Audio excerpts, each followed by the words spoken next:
Bonjour à tous. Je suis Marjorie Rapin, chargée de promotion de la santé mentale en Nouvelle-Aquitaine pour Psycom. Et je remercie vivement le CDRP de m'avoir invité à intervenir aujourd'hui. C'est pas ça. C'est pas de lecture, je pense. Ah non.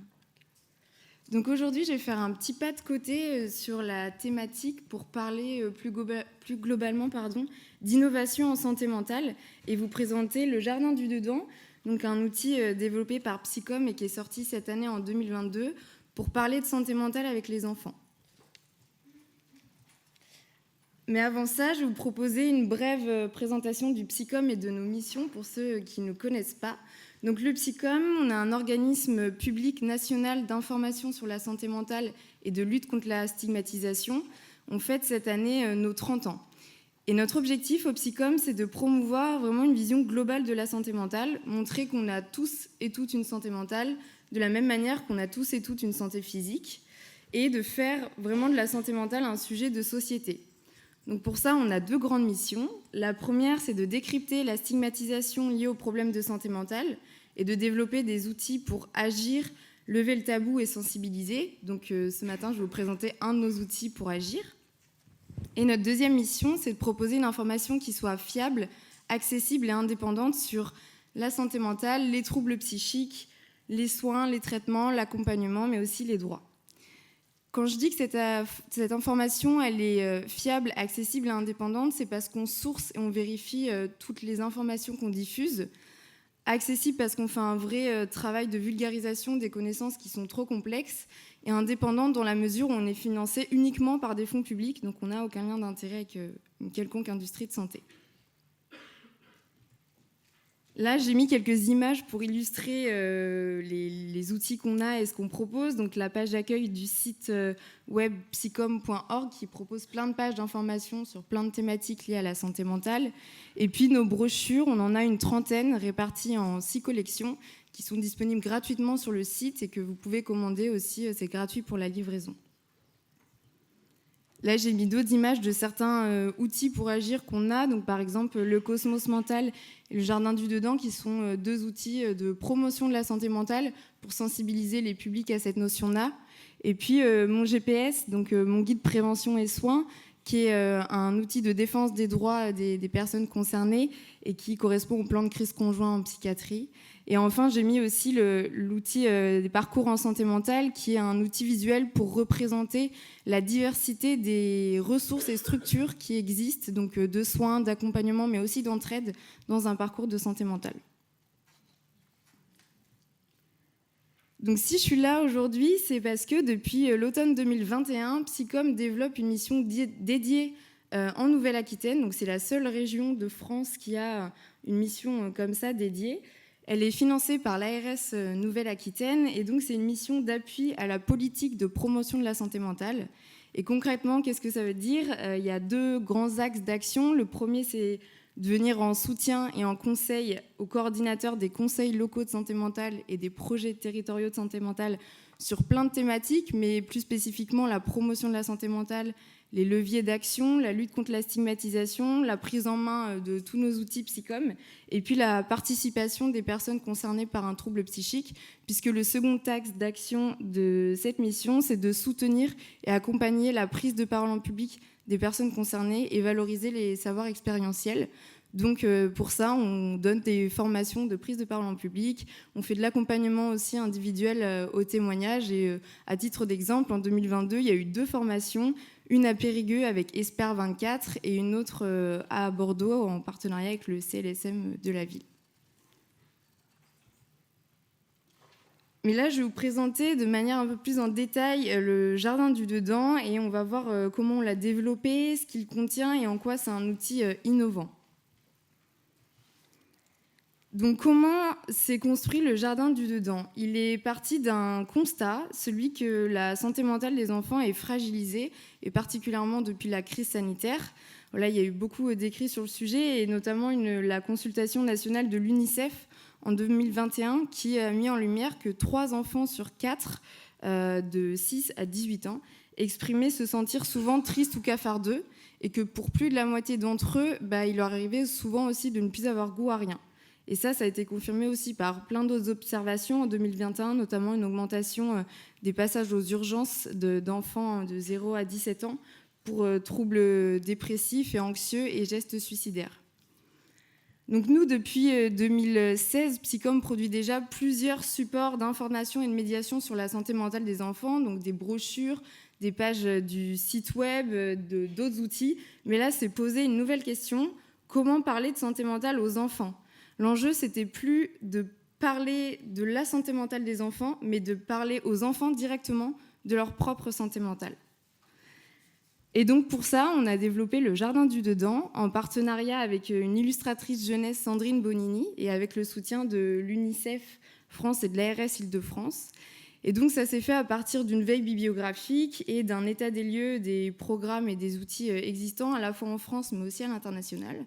Donc l'outil a été développé, il a ensuite été testé auprès d'enfants âgés de 8 à 11 ans dans plusieurs contextes différents, en temps périscolaire, en temps de classe et aussi lors d'une journée événement dans un centre socio-culturel. Et vous le verrez, je vous l'expliquerai, mais il y a aussi 2 livrets pédagogiques qui accompagnent l'outil, qui ont été relus par des professionnels qui interviennent auprès des enfants, donc des enseignants, bibliothécaires, directrices d'école, pédopsychiatres, éducateurs spécialisés, thérapeutes familiales et aussi du coup des personnes de l'UNICEF. Donc cet outil, il s'adresse à tous les enfants âgés de 8 à 11 ans et il a plusieurs objectifs. Le premier, c'est de sensibiliser les enfants à la notion de santé mentale et répondre à plusieurs questions. Qu'est-ce qu'on entend quand on parle de santé mentale ? Qu'est-ce qui vient la déterminer ? Qu'est-ce qui peut m'aider quand ça ne va pas ? Et le second objectif, c'est d'ouvrir le débat pour lever le tabou et là aussi répondre à plusieurs questions. Est-ce que c'est grave si je ne me sens pas bien ? Que vont en penser les autres ? Est-ce que ça veut dire que je deviens fou, folle ? Est-ce que je peux en parler ? Et surtout, à qui je peux en parler ? Et enfin, le dernier objectif, c'est d'aider les adultes donc, qui accompagnent les enfants à aborder ces questions complexes avec eux, notamment leur proposant des repères théoriques sur la notion de santé mentale et un guide pour animer pas à pas l'outil. Donc ça, c'était pour la genèse et les objectifs de l'outil. Maintenant, qu'est-ce qu'il contient réellement ? Donc, le Jardin du Dedans, c'est une histoire illustrée sous la forme d'un kamishibai. Donc, je ne sais pas si vous connaissez kamishibai, mais c'est un théâtre d'images japonais. Donc, on a 12 planches illustrées avec au recto une illustration, une image, et au verso le récit, qu'on glisse dans ce qu'on appelle un butai. Donc là, c'est le dessin en marron. Et cette histoire, elle s'articule autour de 4 grands thèmes. Le premier thème, il aborde des éléments de compréhension sur la santé mentale et il vient la définir. Le deuxième thème, il aborde un peu la notion de mouvement et les influences de la santé mentale. Le troisième thème, il aborde les déséquilibres de la santé mentale, la souffrance psychique et le poids du tabou. Et enfin, le dernier terme, il aborde le rétablissement, aller mieux, se soigner et s'entraider. Ce qui accompagne cet outil, je le disais, c'est 2 livrets pédagogiques qui ont été construits pour accompagner les adultes à animer cet outil. Donc l'outil est disponible sur le site du Psycom gratuitement en téléchargement, un peu comme tous nos outils. Donc là, je vous ai mis, et vous le verrez, j'en ai mis un peu partout dans le diaporama quelques illustrations issues de l'outil pour que vous voyez un peu l'univers qu'il y a autour. Ce que je peux dire un peu à ce stade-là de la présentation, c'est qu'il n'est pas nécessaire d'être un spécialiste de la santé mentale pour s'approprier l'outil et aller l'animer, puisqu'en fait, l'objectif de cet outil, c'est vraiment de créer un espace de discussion avec les enfants et les inviter à se questionner sur ce qu'est la santé mentale. Donc la personne qui se saisit de l'outil, elle n'est ni dans une posture de thérapeute, ni dans une posture d'instructeur, elle est dans une autre posture, qui est une posture de médiation, qui vise à faire émerger les discussions et faire circuler la parole des enfants. Donc du coup, on peut animer l'outil dans plein de contextes différents, que ce soit en classe, dans des bibliothèques, médiathèques, des centres de loisirs, globalement, tous les lieux de vie où on trouve des enfants. En complément de cet outil, il a été travaillé un film d'animation qui est court, il dure 1 minute 15, qui reprend tout l'univers du Jardin du Dedans et qui vient un peu l'introduire et le présenter. Et là, je vous propose qu'on le visionne ensemble pour que vous ayez une idée de tout ça.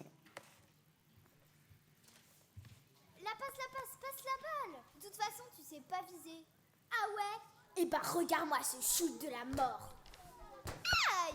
Mais tu l'as fait exprès ou t'as un problème de santé mentale? Quoi? Ah, mais ça se fait trop pas de dire ça! Et alors? Mais qu'est-ce qui s'est passé, les enfants? Mais c'est lui, là. Il m'a dit que j'avais la santé mentale. De la santé mentale? Mais tout le monde a une santé mentale. Et c'est comme pour la santé du corps. On peut en prendre soin. Comme d'un grand jardin qu'on voudrait préserver. C'est beau. Mais il faut le préserver de quoi, ce jardin? Comme tous les jardins. Ce jardin du dedans n'est pas à l'abri des intempéries, du cycle des saisons, d'une invasion de dorifores ou de lapins.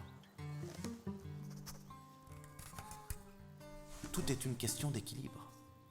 Chacun d'entre nous possède un jardin intérieur et aucun n'est comparable aux autres. Notre santé mentale, c'est aussi ce qui nous définit, ce qui nous rend uniques.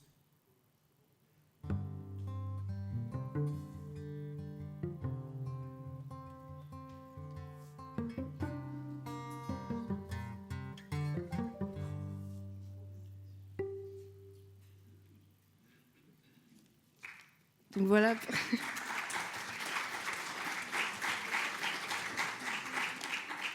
Voilà, merci pour les applaudissements.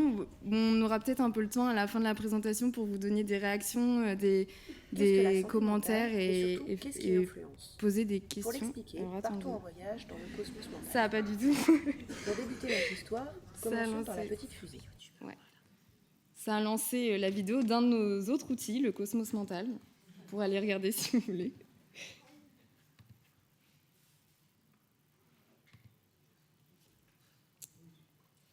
Donc pour terminer la présentation et répondre à la question de la journée, en quoi cet outil il est innovant?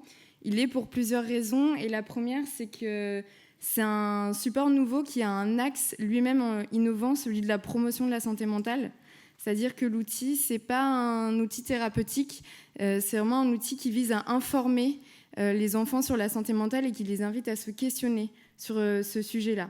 Donc, par exemple, dans l'histoire, il y a plein de choses qui sont abordées. La souffrance psychique est abordée au travers de la métaphore. Donc, on va parler, par exemple, d'une plante parasite qui vient envahir le jardin du dedans, qui représente finalement notre santé mentale. Ou alors, on va parler d'une invasion de sauterelles qui vient déséquilibrer tout cet équilibre-là.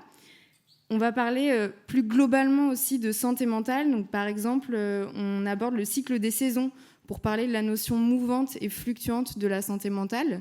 On va aborder toutes les ressources internes et externes qui permettent de prendre soin de sa santé mentale. Et puis on va aussi parler du rétablissement et de l'entraide en expliquant qu'un jardin, ça se cultive aussi à plusieurs.